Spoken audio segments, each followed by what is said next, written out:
students.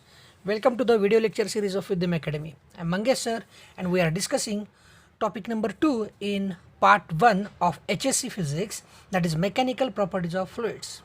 Friends, in previous parts we discussed many things about fluids, but right now we are dealing with surface tension. Yes. So in this particular session we are going to talk about Laplace law, or even why shapes of drop or bubbles are spherical. बघा मित्रांनो, जसे आता काही पावसाळ्याचे दिवस येत आहेत, काही ठिकाणी तर पाऊस सुरू पण झाला आहे. एक साधासा प्रश्न आपल्याला येऊ शकतो, हे पावसाचे थेंब जे आहेत हे स्पेरिकल नेचर का दाखवतात, असे गोलच का बनतात. ओके, तर याच्या मागेही कुठंतरी सरफेस टेन्शन असो किंवा प्रेशरचं एक रिलेशन तर नक्की आहे. ओके, सो आता महत्त्वाचा प्रश्न आहे की आपण आता बोलतोय तो म्हणजे ड्रॉप आणि बबलबद्दल. So what is the main difference between drop and bubble. लक्षात येते का? बघा, मी परत आठवण करून दे. पावसाचे जे थेंब आहेत जे आकाशातून खाली येत आहेत तर ते पूर्णपणे डेन्स आहेत. लक्षात येते का? आतही पाणी आहे, कुठंही वॅकंट स्पेस नाही, बाहेरच्या पर्यंत पाणी आहे. असा झाला तो ड्रॉप. पण बबल कशाला म्हणतोय? बबल जसे की आपण सोप बबल प्रिपेअर करतो ना, सोप बबलमध्ये काय असतं, इनसाइड एअर आहे. फॉर एक्झाम्पल, हा जर मी सोप बबल कन्सिडर केला, आउटर सर्कलबद्दल मी बोलतोय, हा जर मी सोप बबल कन्सिडर केला, याच्या इनसाइड पण एअर असते, आउटसाइड पण एअर असते.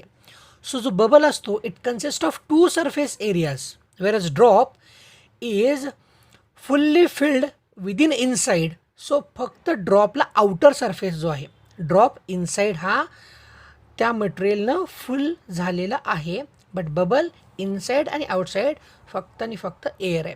लक्षात आलं? हा बेसिक डिफरन्स आहे ड्रॉप आणि बबलमध्ये. एक वाक्यात मी परत सांगतोय, drop possesses only one surface area जो आउटसाइड आहे, bubble possesses two surface area inside and outside. Okay, परत मग मगाचा प्रश्न घेऊ आपण, why it is spherical in nature. Okay, so try to understand. जी गोष्ट स्टेबिलिटीकडे जाणार आहे त्यानं मिनिमम सरफेस एरियामध्ये आलं पाहिजे. Okay, so if you consider different geometries like square, triangle, sphere, anything else, but जो स्पियर आहे याचा सरफेस एरिया जो असतो हा सगळ्यात मिनिमम असतो. आणि जेवढी एनर्जी मिनिमम, जेवढा सरफेस एरिया मिनिमम, तेवढी जास्त स्टॅबिलिटी. लक्षात येते का? बघा, जेवढा सरफेस एरिया मिनिमम तेवढी जास्त stability. So that drops or bubble try to form spherical shape. So minimum surface area होईल आणि स्टॅबिलिटी त्यांची वाढलेली असेल. हेच नव्हे तर आपण आत्ता जो चॅप्टर स्टडी करतोय त्याच्याच अनुषंगाने याचा आन्सर पण आपल्याला देता येईल. ते कसं बरं बघूया. मग आता जो स्पेरिकल शेप आहे किंवा आकाशातून पडणारा जो एक आपण रेन ड्रॉपबद्दल बोलतोय, हा ग्रॅव्हिटेशन पुलमुळं खाली येतोय, बरोबर आहे. बट जेव्हा कुठलाही एक्सटर्नल फोर्स ड्रॉपवरती किंवा बबलवरती अप्लाय होत असेल त्यावेळेला मात्र जे बबल किंवा ड्रॉपचं इनसाइड प्रेशर आहे, हा जर बबल असेल किंवा ड्रॉप असेल याच्या आतलं जे प्रेशर आहे, इनसाइड प्रेशर, हे कायम जास्त आहे. मी परत एकदा वाक्य सांगतो, जो रेन ड्रॉप और बबल आकाशातून किंवा स्पेसमधून जातोय, रेन ड्रॉप खाली येतोय, याच्यामध्ये इनसाइड जे प्रेशर आहे हे ऑलवेज मॅक्सिमम आहे. कोणापेक्षा? जे आउटसाइड फोर्सेस आहेत, जसं की ग्रॅव्हिटेशनल पुल असू दे और एनिथिंग एल्स, काही असू दे, इवन सरफेस टेन्शन असू दे, कारण सरफेस टेन्शन त्याच्या आउटर पार्टवरती काम करते ना. हावेवर जो इनसाइड प्रेशर आहे बबलच्या तो मॅक्सिमम आहे. सो मॅक्सिमम प्रेशर आत असल्यामुळं आणि आउटसाईडला कमी असल्यामुळं जो बबल किंवा ड्रॉप आहे तो स्टॅबिलिटी दाखवतो. पण जो सर्क्युलर शेप आहे तो खूप इम्पॉर्टंट आहे. जर सर्क्युलर शेप बिघडला तर ॲब्सोल्युटली तिथं कुठलीही दुसरी जॉमेट्री फॉर्म होऊ शकत नाही. लक्षात येते? सो नेचरमध्ये जर तुम्हाला कुठलीही गोष्टीची स्टॅबिलिटी पाहिजे असेल तर सरफेस एरिया मिनिमम व्हायला पाहिजे, सर्कल व्हायला पाहिजे. म्हणून जनरली जे प्लॅनेट्स आहेत ते पण सर्क्युलर फॉर्मॅटमध्ये आपल्याला दिसतात. दो ते इलिप्टिकल असतील, ही थोडाफार शेपमध्ये डिफरन्स आहे, त्याच्यामागं अजून फिजिक्स वेगळं आहे. बट जो आपण ढोबळ मनाने म्हणू, overall shape of any natural object will be sphere. Right? Now we will try to derive an equation for such kind of a shape. बऱ्याच वेळेला एक्झाममध्ये तुम्हाला असा क्वेश्चन येतो, डिराईव्ह लॅपलास लॉ. एक छोटी लॅपलास लॉ काय सांगतो आपल्याला, Laplace law gives you formula about in pressure difference that is inside and outside pressure मधला जो काही डिफरन्स आहे, as well as surface tension of that material and radius. मग ड्रॉप असो वा एक बबल असो, या दोघांसाठीही लॅपलास लॉ ॲप्लिकेबल आहे. Okay, for example we will consider this is a drop. कुठला ड्रॉप आहे, तर जो आपल्याला इनसाइडवाला पोर्शन जो दिसतो ना, हा छोटावाला स्पियर, हा एक ड्रॉप आहे असं मानू आपण, ज्याची रेडियस आहे R. So pressure inside that drop is P I. So pressure outside काय असेल, P O. Okay, so slowly and steadily what will happen, as we have discussed, pressure inside is greater than pressure outside, so that the radius of that sphere will go on increasing. याची radius हळूहळू वाढत जाईल. So what is the increment in the radius, that is given by delta r. Okay, so आता आपल्याकडे एक नवीन मोठावाला drop create झाला, बरोबर आहे. मग हा जर मोठावाला ड्रॉप जर क्रिएट झाला असेल, so what is the new radius, that is R plus delta r, correct? So now can we write equation for initial surface area of a drop? So initial surface area A1 is given by 4 pi r square. कुठल्याही स्पिअरचा surface area काय असतो, 4 pi r square. Okay, आणि final surface area काय होईल, आता final बघा किती झाला, रेडियस किती झाली, R plus delta R. So final surface area A2 is 4 pi in bracket R plus delta R square. लक्षात येतं आहे. मग आता ए प्लस बी ब्रॅकेट स्क्वेअरनुसार आपण याचं ब्रॅकेट एक्सपांड करू. So what will be the answer, 4 pi in bracket R square plus 2r delta R plus delta R square. लक्षात येतं आहे. देन आता काय करूया, आपण या 4 pi न टर्म्सला मल्टिप्लाय करून घेऊ. अशा मल्टिप्लिकेशन नंतर आपल्याला 3 टर्म मिळतील का, बघा, 4 pi r स्क्वेअर, इथं लिहिले आपण 4 pi r square, 4 pi into 2r delta r, that will become 8 pi r plus delta r, and finally 4 pi into delta r square. So 4 pi delta r square, right? But delta r square just आता बघा delta R काय, that is increment in the radius. आता हा जो delta R, delta signifies करतो की there is very small change और minute change. Okay, मग खूप मायन्यूट चेंज आहे आणि त्याचा स्क्वेअर म्हणजे ती व्हॅल्यू जवळजवळ झिरोजवळ येते किंवा त्याला आपण निग्लेक्टही करू शकतो. जसं की तुम्ही फॉर एक्झाम्पल एक इक्वेशन मल्टिप्लिकेशन ट्राय करा 0.2 आणि 0.2चं, याचं मल्टिप्लिकेशन हे अजून तुम्हाला छोटं मिळतं, दॅट इज 0.04. लक्षात येते, छोट्या गोष्टींचा स्क्वेअर अजून छोटा होत जातो. Anyway, so that 4 pi r square is not included in the equation because याची व्हॅल्यू जवळजवळ 0 आहे. So what is A2, that is 4 pi r square delta 8 pi r delta r. Okay, so माझ्याकडे A1 आणि A2 ची दोन equation झाले. So what is change in area, that is denoted by DA. So DA कसं घेईन मी, change in area, final area minus initial area, म्हणजेच काय A2 मायनस A1.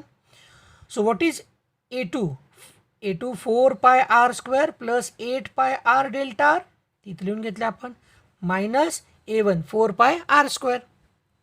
सो काय होईल, या दोन्ही व्हॅल्यू कट होतील. आपल्याकडे DA काय मिळाला, DA मिळेल 8 pi r डेल्टा r. चला, आपल्याला DAची व्हॅल्यू मिळाली, करेक्ट आहे. नाव आता इथून या डेरिवेशनचा सेकंड हाफ क्रिएट होतो.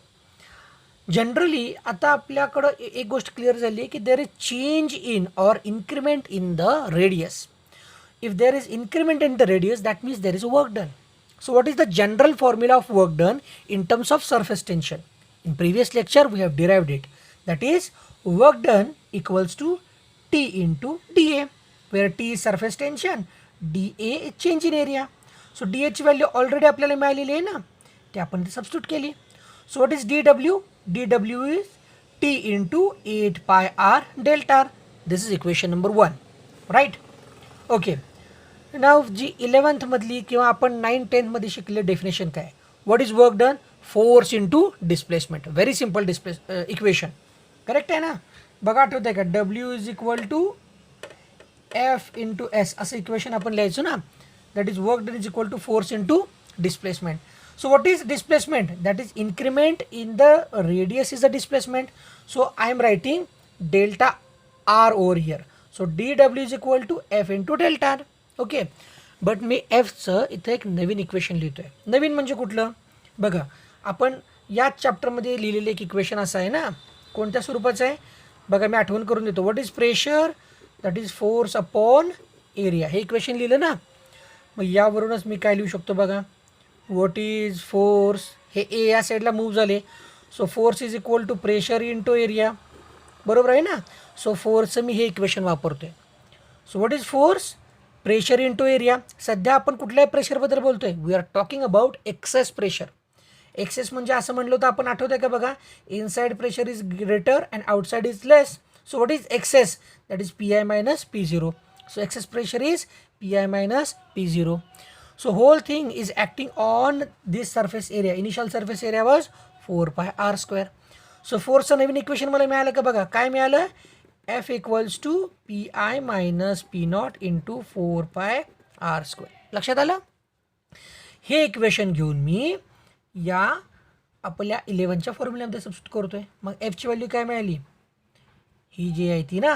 So what is D W? D W equal to P I minus P naught into 4 pi R square D R, जो आहे ना डेल्टा आर, इथं लिहिलं आहे मी. ओके. सो माझ्याकडे आता डी डब्ल्यूसाठीचे और वर्क डनचे दोन इक्वेशन झाले. लक्षात येत का बघा?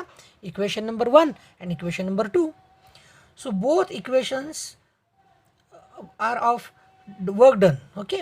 So we can compare R H S. सो मला काय मिळेल? दोन इक्वेशन कम्पेअर करतोय मी. सो ही टर्म मी घेतली इथून उचलून तिथं लिहिली, आणि ही जी टर्म आहे ना इथं लिहितोय. Okay. So what is the new equation? बघूया आता आपल्याकडे काय काय मिळणार आहे. मग हे डेल्टा आर आणि हे डेल्टा आर कॅन्सल झाले. हे आर हे असे कॅन्सल झाले. हे पाय याच्याशी कॅन्सल झाले. ओके. सो आता मला काय मिळतं आहे, हे 4 मी इकडे शिफ्ट करतो. सो 8 इंटू, करेक्ट आहे. इकडं काय राहिलं आपल्याकडं? इथं राहिलं P I minus P not, आणि इथं व्हॅल्यू राहिली आरची. ओके. हा आर आहे, इथं राहिले 2. ओके. सो हे आर परत इकडे शिफ्ट केले मी. काय मिळालं मला? 2t divided by R P I minus P naught. लक्षात आलं का बघा? So this is known as Laplace law. Laplace law कोणाबद्दल बोलतोय? Laplace law talks about excess pressure, relation between excess pressure, surface tension and radius of drop. लक्षात आलेलं आहे. So ड्रॉपसाठी आपण हा फॉर्म्युला युटिलाइज करणार आहे जर आपल्याला लॅपलास लॉ वापरायचा असेल तर. पण जे आपण ड्रॉपसाठी केलं सेम थिंग आपण बबलसाठी पण परफॉर्म करू शकतोय. मग फॉर्म्युला बदलेल का? ऑफकोर्स थोडासा फॉर्म्युल्यामध्ये मॉडिफिकेशन होईल, बिकॉज आपण या व्हिडिओच्या स्टार्टला असं सांगितलं होतं, आठवतंय का बघा? What is the difference between drop and bubble? Drop जो आहे त्याचा सरफेस एरिया फक्त आउटसाईड असतो, बट बबलसाठी सरफेस एरिया काय असतो? Inside and outside. सो आउटसाईडवाला सरफेस एरिया आणि इनसाइडवाला सरफेस एरिया असं जर आपण कन्सिडर केले, for case of bubble 2 times increment होईल सरफेस एरियामध्ये. लक्षात येत आहे?